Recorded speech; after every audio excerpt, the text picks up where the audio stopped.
Hello friends, welcome to Haji's kitchen. இன்றைக்கி நம்ம கிச்சனில் ஒரு சூப்பர் டேஸ்டியான தக்காளி தொக்கு ரெசிபி தாங்க செய்ய போகிறோம். இந்த தொக்கு 6 மாதம் ஆனாலும் கெடாமல் அப்படியே ஃப்ரெஷ்ஷாக இருக்குங்க. இதே மெத்தடில் ட்ரை பண்ணால் 6 மந்த்ஸ் வரைக்குமே நம்ம ஃப்ரிட்ஜில் ஸ்டோர் பண்ணி வச்சு சாப்பிட்லாம். இந்த தொக்கு சாதம் மட்டும் இல்லைங்க, இட்லி, தோசை, சப்பாத்திக்குன்னு சைடிஷாக வச்சு சாப்பிட ரொம்ப நல்லாயிருக்கும். முக்கியமாக இட்லி, தோசை, சப்பாத்திக்கெலாம் ரொம்ப டேஸ்ட்டாக இருக்குங்க. வாங்க எப்படி செய்யுதுன்னு பார்த்துடலாம். நான் இன்றைக்கி 1.5 கிலோ அளவு தக்காளி எடுத்திருக்கேன். நல்லா பழுத்த தக்காளியாக எடுத்துக்கோங்க. இந்த மாதிரி நல்லா ஃப்ரெஷ்ஷாக பழுத்து இருக்கணும், கொலன்னு இருக்கக்கூடாதுங்க. கெட்டியாக இருந்தாலுமே நல்லா பழமாக இருக்கிற மாதிரி எடுத்துக்கோங்க. குட்டி குட்டியாக கட் பண்ணி இந்த மாதிரி எடுத்து வச்சுக்கலாம். ஒரு பெரிய லெமன் சைஸ் புளியை நல்லா கழுவி எடுத்து வச்சுருக்கேன். அதுக்கப்புறம் பூண்டு ஒரு கட்டி பூண்டு உரித்து வச்சுருக்கேன். கூடவே பார்த்திங்கன்னா இஞ்சி சின்ன துண்டு, பேருக்காக சின்ன துண்டாக எடுத்து வச்சுருக்கேன். இதை இடிக்கல்லில் போட்டு இடித்து வச்சுக்கலாம். அரைக்கக்கூடாதுங்க, இடித்து மட்டும் வச்சுக்கலாம் ஒன்றும் பாதியுமா. கூடவே 1 ஸ்பூன் வெந்தயம், 1 ஸ்பூன் சீரகம் எடுத்து வச்சுருக்கேன். 2 கொத்து கருவேப்பிலை எடுத்து வச்சுருக்கேன். இந்த தொக்குக்கு நான் 1.5 டேபிள் ஸ்பூன் மிளகாய் தூள் எடுத்திருக்கேன். 1.5 டேபிள் ஸ்பூன், பெரிய டேபிள் ஸ்பூன் இருக்குல்ல அதில். அதுக்கப்புறம் ஒரு கட்டி வெள்ளை துண்டு எடுத்திருக்கேன். அச்சு வெல்லம் இருக்கு இல்லையா, அது ஒரு துண்டு எடுத்திருக்கேன். கூடவே பெருங்காயம் எடுத்துக்கலாம். நான் பவுட்ரு பெருங்காயம் எடுத்திருக்கேன். நீங்கள் கட்டி பெருங்காயம்னாலும் சின்ன சைஸ் எடுத்துக்கோங்க. நான் இன்றைக்கி ஃபுல் அண்ட் ஃபுல் இந்த தொக்கு நல்லெண்ணெயில் தாங்க செய்ய போகிறேன். 200 ml நல்லெண்ணெயில் இந்த தொக்கு ஃபுல்லாக செஞ்சு முடிச்சிடலாம். ஃபஸ்ட்டு நம்ம ஒரு கடாயில் கொஞ்சமாக சீரகம், வெந்தயம் எடுத்து வச்சுருந்தோம் இல்லையா, அதை ஆட் பண்ணி நல்லா வாசம் வர அளவுக்கு வறுத்துட்டு நல்லா ஃபைன் பவுடராக அரைச்சி வச்சுக்கலாங்க. இது கருகக்கூடாது. இந்த மாதிரி நல்லா ஒரு ரெட் கலர் ஆனால் போதும். கேஸ் ஸ்டவ் ஆஃப் பண்ணி நல்லா பவுட்ரு பண்ணி எடுத்து வச்சுக்கலாம். இப்போ அதே கடாயில் பாதி நல்லெண்ணெய் ஆட் பண்ணிக்கலாம். இதில் 200 ml நல்லெண்ணெய் இருக்கியா, 100 ml நல்லெண்ணெய் ஆட் பண்ணிவிட்டு எண்ணெய் நல்லா இந்த அளவு சூடானதுக்கப்புறம் நம்ம புளி எடுத்து வச்சுருந்தோம் இல்லையா, புளியை சேர்த்திட்டு அதுக்கப்புறம் நம்ம தக்காளியும் சேர்த்திடலாம். தக்காளி பார்த்து சேர்த்துங்க. ஏன்னா தக்காளியில் தண்ணி இருக்கிறதால எண்ணெயில் ஊற்றும் போது டப்பு டப்புன்னு வெடிக்கும். ஸோ இந்த மாதிரி சேர்த்திட்டு நல்லா ஒரு 5 நிமிஷத்துக்கு நல்லா மிக்ஸ் பண்ணி விட்டுக்கலாம். நம்ம இது தண்ணி ஊற்றி வேக வைக்கிறதுலாம் கிடையாதுங்க. இந்த எண்ணெயிலே தக்காளி நல்லா வெந்து வந்துடணும். அந்த தக்காளி புளியெலாம் பார்த்திங்கன்னா இந்த எண்ணெயிலே நல்லா வெந்து பச்சை வாசம் போய் வந்துடணும். அந்த அளவு நம்ம மூடி போட்டு திருப்பி விட்டுட்டே இருங்க. அப்போ தான் தக்காளி தொக்கு நமக்கு பர்ஃபெக்டாக கிடைக்கும். இந்த தக்காளி தொக்கு செய்கிறதுக்கு எனக்கு கிட்டத்தட்ட 2.5 மணி நேரத்துக்கு மேலே ஆச்சுங்க. இந்த வீடியோ தான் பார்த்திங்கன்னா ஒரு 6 நிமிஷம். பட் இந்த தக்காளி தொக்கு செய்ய எனக்கு ரொம்ப டைம் எடுத்துச்சு. இப்போ இந்த அளவு நல்லா வதங்கி வந்ததுக்கப்புறம் லிட் போட்டு மூடி ஒரு 10 to 15 நிமிஷம் விட்டால் இந்த மாதிரி நல்லா மசிஞ்சு வெந்து வந்துடும். இதுக்கப்புறம் இதை நல்லா ஆற வச்சு நம்ம என்ன பண்ணலான்னா மிக்ஸி ஜாருக்கு மாற்றி நல்லா ஃபைன் பேஸ்ட்டாக அரைச்சிக்கோங்க. கொஞ்சம் கூட தக்காளி தொல்லை இருக்கக்கூடாது, அந்தளவு நல்லா அரைச்சிக்கோங்க. இந்த மாதிரி இஞ்சி பூண்டை நான் தட்டி எடுத்து வச்சுக்கிட்டேன். இப்போ அதே கடாயில் மீதி இருந்த நல்லெண்ணெயும் சேர்த்திட்டு எண்ணெய் நல்லா சூடானதுக்கப்புறம் நம்ம எடுத்து வச்சுருக்க கருவேப்பிலை, தட்டி வச்ச இஞ்சி பூண்டையும் சேர்த்திக்கலாம். நிறைய பேர் கடுகு, உளுந்தம் பருப்பு, வெந்தயம்லாம் ஆட் பண்ணுவாங்க. அதெல்லாம் சேர்த்திங்கன்னா சீக்கிரமாக தொக்கு கெட்டு போயிடும். சின்ன வெங்காயம், இந்த கடுகு, உளுந்தம் பருப்பு இதெல்லாம் ஆட் பண்ணால் தொக்கு கெட்டு போயிடும். ஸோ கண்டிப்பாக ஆட் பண்ணாதீங்க. இந்த மாதிரி கருவேப்பிலை ஆட் பண்ணிவிட்டு இடித்து வச்ச பூண்டு, இஞ்சி இருக்கு இல்லையா, அதை ஆட் பண்ணிவிட்டு நல்லா கலந்து விடுங்க. இது பச்சை வாசம் போக ஒரு 2 செகண்ட் ஆகும். இந்த மாதிரி நல்லா கலந்து விட்டுட்டு இதுக்கப்புறம் நம்ம எடுத்து வச்சுருக்கோம் இல்லையா மிளகாய் தூள், அதை ஆட் பண்ணிக்கோங்க.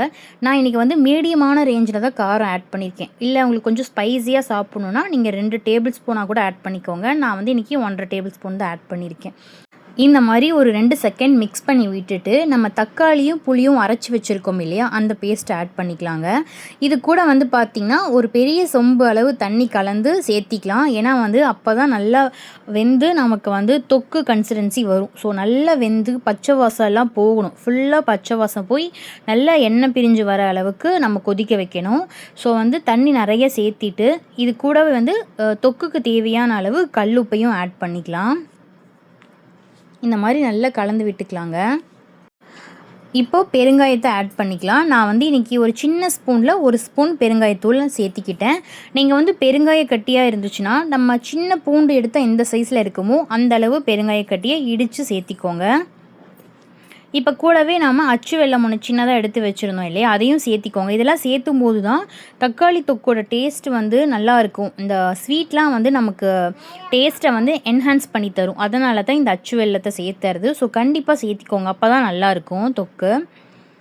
இது கூடவே வந்து பார்த்திங்கன்னா நம்ம வெந்தயமும் சீரகமும் பொடி பண்ணி வச்சோம் இல்லையா, அந்த பொடியை இதில் பாதி வந்து சேர்த்திக்கலாம். பாதி சேர்த்திட்டு நல்லா கலந்து விட்டுட்டு மூடி போட்டு ஒரு 15 நிமிஷம் விட்டுறலாங்க. இந்த தொக்கு வந்து பார்த்திங்கன்னா ஒரு 10 நிமிஷத்துக்கு ஒரு தடவை திறந்து திறந்து பார்த்து நல்லா கலந்து விட்டுட்டே இருங்க. ஏன்னா அப்போ தான் வந்து அடிப்பிடிக்காது, எண்ணெய் வந்து பிரிஞ்சு நல்லா மிதந்து தொக்கு கன்சிஸ்டன்சி நமக்கு கிடைக்கும். இதில் முக்கியமான விஷயமே வந்து பார்த்திங்கன்னா, இந்த தொக்கு செய்கிற வரைக்கும் நம்ம கிச்சன்லேயே தாங்க இருக்கணும். ஏன்னா வந்து தொக்கு அடிப்பிடிக்காமல் இருந்தால் தான் டேஸ்ட் ரொம்ப நல்லாயிருக்கும். ஸோ இந்த மாதிரி வந்து மூடி விட்டு அப்பப்போ ஒரு 5 to 10 நிமிஷத்துக்கு ஒன்ஸ் இந்த மாதிரி நல்லா கலந்து விட்டுட்டே இருங்க. நானும் வந்து மிக்ஸ் பண்ணி விட்டுட்டே தான் இருக்கேன். ஒரு 5 to 10 மினிட்ஸ்க்கு ஒன்ஸ் வந்து நான் மிக்ஸ் பண்ணிகிட்டே தான் இருக்கேன். நான் வந்து 1, 2, 3 கிளிப்ஸ் மட்டும்தான் எடுத்தேன். பட் நான் நிறைய தடவை ஓப்பன் பண்ணி நல்லா மிக்ஸ் பண்ணி விட்டுட்டே தாங்க இருந்தேன். இப்போ பாருங்கள், இன்னுமே நல்ல கெட்டியான கன்சிஸ்டன்சிக்கு வந்துருச்சு. இப்போ நம்ம மீதி பவுடர் இருந்துச்சு இல்லையா, அந்த வெந்தயம் சீரக பொடி, அதையும் நல்லா கலந்து விட்டுட்டு மறுபடியும் மூடி போட்டு விட்டோம்னா ஒரு 10 நிமிஷத்தில் நல்ல எண்ணெய் வந்து இந்த மாதிரி பிரிஞ்சு நல்லா மிதந்து வரும். இதுக்கப்புறமும் நம்ம வந்து கேஸ் ஸ்டவ்வை நல்லா லோ ஃப்ளேமில் வச்சே இருக்கலாம். இந்த தொக்கு வந்து கடைசி வரைக்குமே நம்ம லோ ஃப்ளேமில் வச்சு தாங்க செய்ய போகிறோம்.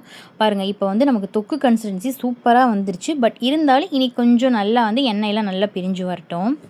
இப்போ ஃபைனலாக பாருங்கள், நமக்கு தொக்கு எவ்வளோ சூப்பராக கிடச்சிருக்குன்னு. இந்த மாதிரி கரண்டியில் எடுத்தால் ஒட்டாமல் விழுகுது பார்த்தீங்களா? இந்த கன்சிஸ்டன்சி தான் நமக்கு தொக்கு வந்து கரெக்டாக ரெடி ஆகிடுச்சின்னு அர்த்தம்.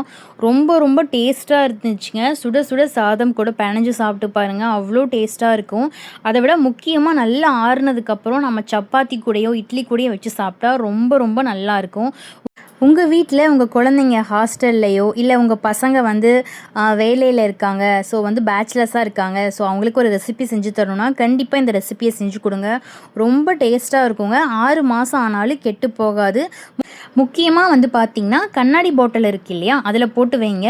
ஈரமாக இருக்கிற ஸ்பூனை போடாதீங்க. அப்பப்போ வந்து நல்லா ஸ்பூனை துடைச்சிட்டு தொக்கு எடுத்துட்டு மறுபடியும் வந்து ஸ்பூனை வெளியே வச்சுருங்க. தொக்குக்குள்ளேயே போட்டு வைக்காதீங்க. அப்படி நம்ம வந்து வச்சாதான் தொக்கு வந்து 6 மாதம் வரைக்கும் கெடாமல் வரும். ஸோ இதே மெத்தடில் ஃபாலோ பண்ணி செஞ்சுட்டு எப்படி இருக்குன்னு மறக்காமல் கமெண்ட் பண்ணுங்கள். இந்த மாதிரி ரெசிபி வீடியோஸ் மட்டும் இல்லாமல் நான் டிமார்ட்டில் கரண்ட்டில் இருக்க ஆஃபர் வீடியோஸ், ஸ்கின் கேர் ப்ராடக்ட்ஸோட வீடியோஸ் எல்லாமே நான் அப்பப்போ அப்லோட் பண்ணிகிட்ருக்கேன். ஸோ மறக்காமல் நம்ம சேனலுக்கு சப்போர்ட் பண்ணுங்கள். நீங்கள் பண்ணுற ஒவ்வொரு சப்ஸ்கிரைபும் எனக்கு ரொம்ப சப்போர்ட்டாக என்கரேஜிங்காக இருக்கும். ஸோ கண்டிப்பாக சப்போர்ட் பண்ணுங்கள். நெக்ஸ்ட் வீடியோவில் பார்க்கலாம். தேங்க்ஸ் ஃபார் வாட்சிங்.